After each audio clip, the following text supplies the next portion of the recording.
안녕하세요. 자운영의 포토 에세이입니다. 지난번에 소금산 출렁다리 트레킹을 올렸었는데요.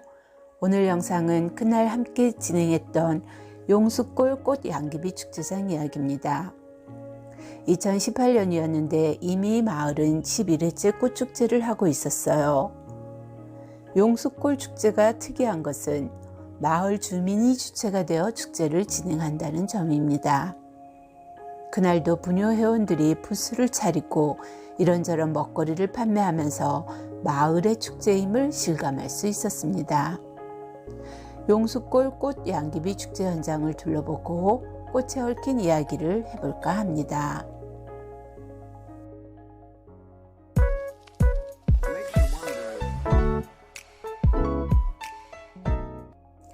용수골 꽃축제장은 넓은 들이 온통 꽃양귀비로 심어져 장관을 이루고 있었습니다. 고혹적인 색깔과 솜털이 무척 매력적인 꽃양귀비. 6월이 되면 사진가들을 사로잡지요. 일부러 출사를 나온 것은 아니었지만 만평 꽃밭을 메운 꽃양귀비를 보니 절로 마음이 환해졌습니다.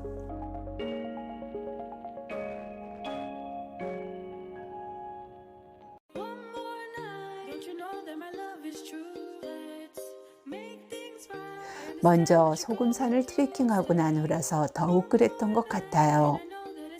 꽃밭 사이를 거니는 것만으로도 힐링이 되었습니다.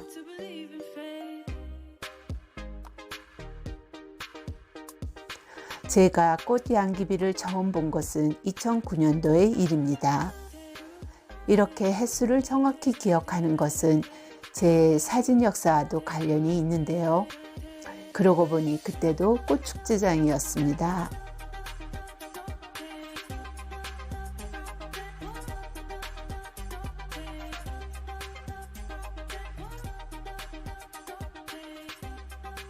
(2009년) 파주 서페리에서 돌고지 꽃축제를 했었는데 그때 마을 전체가 꽃밭으로 변했습니다.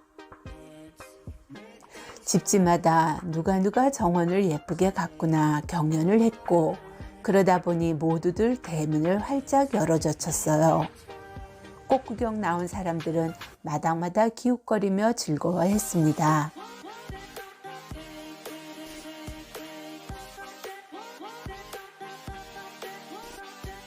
저도 친구와 꽃 구경을 갔습니다. 솔직히 그런 곳은 처음 봤습니다. 양귀비꽃도 처음 봤고 콩을 심고 고구마를 심어야 할 밭에 꽃을 심어 놓은 것도 처음 봤습니다. 조금 충격적이었던 것 같아요. 밭에 꽃을 심다니 이래도 되나 싶었습니다.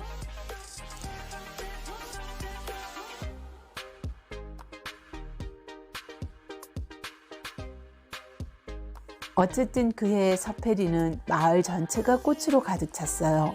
집집마다 꽃향기가 넘쳤습니다. 어떤 집은 현관으로 올라가는 계단 틈새에도 꽃을 피워 우리는 신기한 듯 들여다봤었어요. 그때 집주인이 하던 말이 기억납니다. 이렇게 사람이 오가는 발치에 꽃을 심어 놓으면 오히려 사람이 조심하게 돼 안전해요. 저는 그때 조고각하라는 말을 떠올리며 참 좋은 생각이구나 생각했습니다. 조고각하란 자기 발밑을 살핀다는 뜻이에요.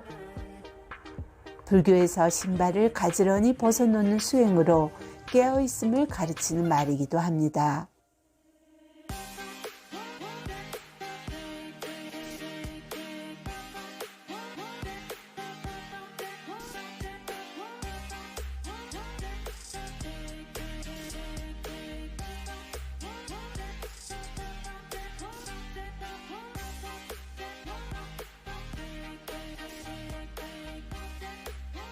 그때 마을의 꽃밭 한켠에 이제를 세워놓고 그림을 그리던 사람들이 있었는데요. 동호회에서 나온 것 같았는데 자리를 잡고 그림을 그리는 모습을 보니 어찌나 멋져 보이던지요.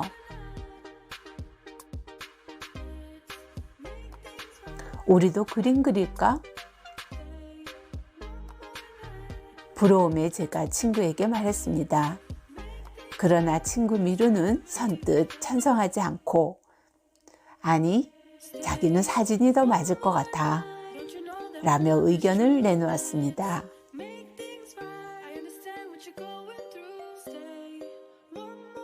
여행 좋아하고 활동적인, 아니 사실은 그보다는 눈만 높은 완벽주의자인 제게 그림은 고문이 될 수 있음을 친구는 간파했던 것 같습니다. 맞는 말이었습니다. 사실 사진은 찍어놓고 마음에 안 들면 버리면 되지만 그림은 완성이 필요하잖아요. 은근히 스트레스 받는 일입니다. 저는 따로 그림을 배운 바가 없기 때문에 정말 눈만 높았지 손이 안 따라줄 게 뻔했거든요. 아무튼 그때의 대화가 계기가 되어 그해 가을 사진을 배우기 시작했습니다.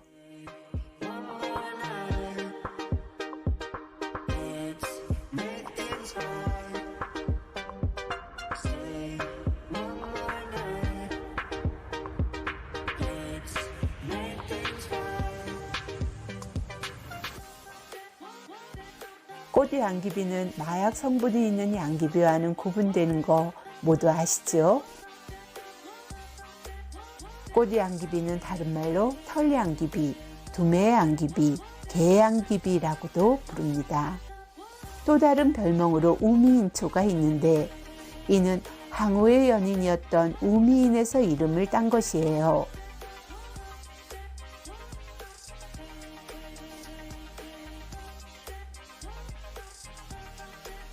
우미인은 우 혹은 우희로도 불리는데 서시, 왕소군, 양귀비와 함께 중국 4대 미녀 중 한 명으로 꼽힙니다. 초한 전쟁이 한창일 때 한고조와 더불어 천하를 놓고 싸웠던 초패왕 항우의 애첩으로 유명합니다.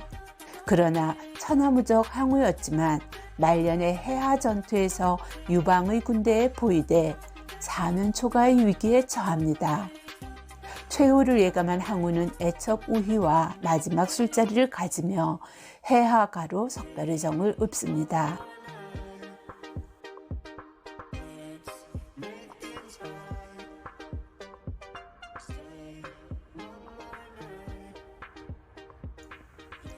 역발산 해기계세. 힘은 산을 뻗고 기계는 세상을 덮었지만 시분리해 추불서. 시운이 분리하니 추도 나아가지 않는구나. 추불서해 가나하. 추마저 나아가지 않으니 어찌해야 하는가. 우해 내 약하. 우여 어찌하면 좋은가. 이에 우희는 화답하여 다음과 같이 노래를 불렀습니다. 한병이략지. 한군이 이미 천하를 빼앗았음에 사면초가성. 사방에서 들려오는 것은 초나라의 콕소리다. 대왕의 기진. 대왕의 의기가 다하였다면 천첩 하료생이요. 천첩이 어찌 의지해 살아가리요.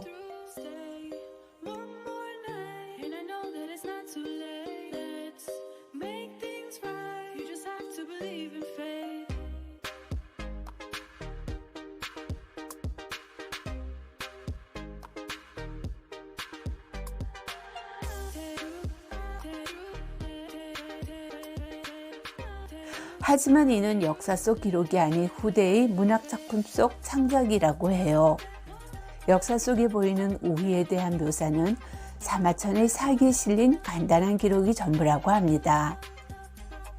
사기의 항우본기에는 항우에게는 우라는 이름의 미인이 있어 늘 총애를 받아 따라다녔고 추라는 이름의 준마가 있어 늘 이를 타고 다녔다라고 기록되어 있다 합니다.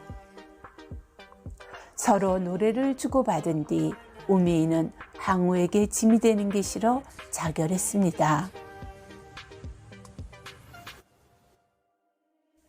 그때 우리의 시스늘 수습에 묻은 가묘에 가련한 분홍색 꽃이 피어났고 사람들이 이를 우미인의 넋이라고 생각해 우미인초라 이름 붙였습니다.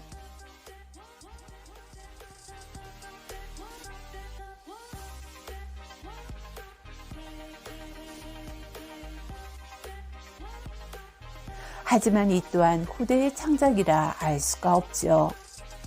다만 항우와 우미인의 슬픈 이야기가 경극 패왕별이의 소재가 되고 우미인초로 남아있을 뿐입니다.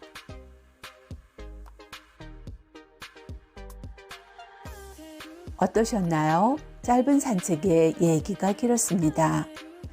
같은 미인이지만 나라를 망하게 한 양귀비와 사랑 앞에 목숨을 던진 우미인이 각각 다른 양귀비로 남아 하나는 마약으로 다른 하나는 꽃축제장의 꽃으로 운명이 갈리니 이 또한 아이러니 같습니다. 양귀비는 솜털이 없고 키도 크고 이파리도 크고 열매도 커서 튼튼하고 강인한 느낌을 주는 반면 꽃양귀비는 솜털이 인상적이고 여리여리한 것이 이 역시 양귀비와 우미인의 히스토리와 닮아있는 듯합니다. 여러분은 어떤 양귀비에 더 끌리시나요? 영상이 좋았다면 구독과 좋아요 그리고 알림 설정 부탁합니다. 그럼 다음에 또 뵙겠습니다.